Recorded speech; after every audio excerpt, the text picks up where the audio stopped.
My neighbor might be a serial killer. So we have a new story here from the Reddit, and it's a pretty interesting title, so let's just go ahead and get straight into it.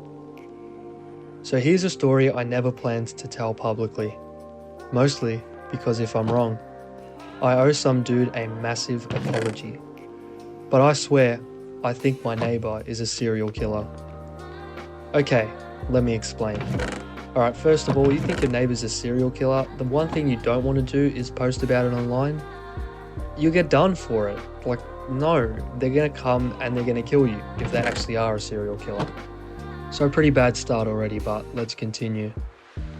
It started when I moved into this new apartment complex. Pretty average building. Neutral carpet. Weird hallway smell. Community notice board that no one uses except for that one lady who keeps posting about her missing cat that I'm 90% sure doesn't exist. Anyway, I get assigned a unit next to this guy I'll call Greg.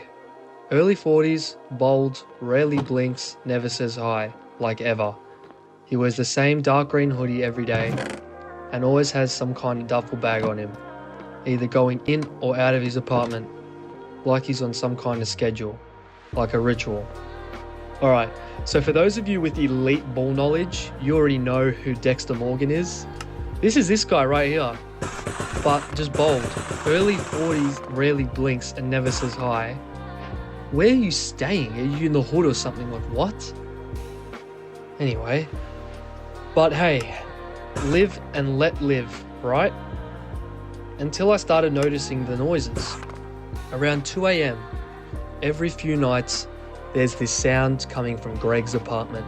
Not a TV, not music. It's like metal scraping on tile. Sometimes followed by a loud thud. And once, I swear I heard someone whisper, "Don't move." Yeah, nah, that's not gonna slide with me. No way. And yeah, I know what you're thinking. Call the cops. Exactly what I'm thinking. But I'm not trying to be the neighbor who called 911 because someone dropped a frying pan. If someone dropped a frying pan and there is metal scraping on tile at 2 a.m. in the morning and you hear someone whispering, "Don't move," I don't think they've dropped a frying pan. So I let it go until the mail started showing up. First, it was a package for Greg. Big, heavy. I had to sign it for him because he wasn't home. The label said it was from a medical surplus company, and the contents were listed as preserved specimens. Preserved specimens. So now I'm officially concerned. I knock on his door to give him the box. No answer. Then I hear it from inside the apartment. Something moving. Not walking, slithering. I leave the box outside his door and power walk back to my unit. Perfect. That's what you have to do. Just mind your own business. Like I'm trying to escape a cutscene in a horror game. Later that night, I peek through the peephole box and it's gone. And there is a wet trail, like something leaking out of it. Next day, I convince myself I imagined it.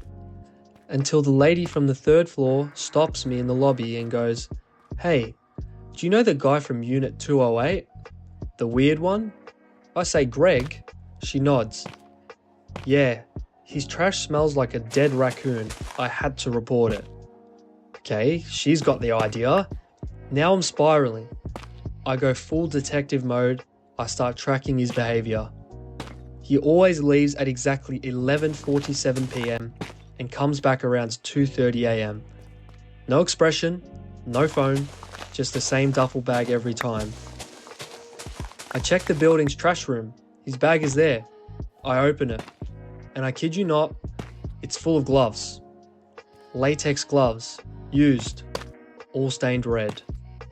Okay, now that's weird. If you see someone with a duffel bag full of stained red gloves... Alright, firstly, if this guy's a serial killer, he sucks. Please don't get me. I'm just a dude on the internet that reads stories.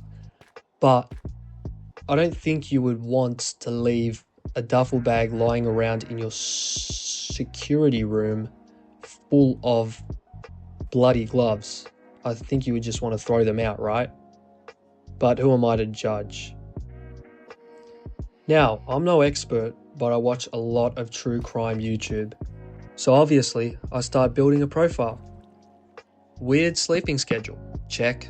Strange packages, check. Disposing of mystery stained gloves in a communal trash area, big check. At this point, I tell my best friend everything. She says I'm insane and I watch too many murder documentaries. Until she visits my apartment and hears the sound. It's 2:12 a.m. and the same scraping thud combo starts up. She looks at me and whispers, "Bro, what is he doing up there?" Wait, hold on. How? I just clocked, if he leaves at 11:47 p.m. and comes back at 2:30, why is he in the apartment at 2:12? I know I'm not tripping, right? What? Somebody's lying here. No way. Anyway, it's 2:12 a.m. The same scraping thud combo starts up. She looks at me and whispers, "Bro, what is he doing up there?" We decide to test something. She records the sound on her phone and runs it through some audio forums. One guy replies and says it sounds like bones being cleaned. Bro, bones? What? I don't sleep for 2 nights. Then comes the breaking point. One day I come home early and Greg is outside just standing at my door. He looks at me, says nothing, just nods. I go, "Hey, can I help you?" He pauses and says, "You left your light on," and walks away. I check my apartment, everything's fine, but the way he said it, like it was a warning or a threat. The next morning he's gone, for good. No forwarding address, no moving truck, just vanish. His place gets cleaned out a week later, and all that's left behind is his bucket, with teeth in it. Real, fake, I don't know, I didn't touch them. But I took a picture. And every now and then I still wonder, was he a collector? Or something way, way worse? Anyway, I sleep with a bat next to my bed now. What? And every time I hear something in the hallway, I double check the lock. Okay, that is an absolute wild story. I think I'm gonna have to go fake on that story. Just because some of the timings weren't adding up. But hey, if it is real, hopefully that person's alright, because that sounds ridiculous. Anyway, I'm going to leave the video there. Please like and subscribe if you've enjoyed.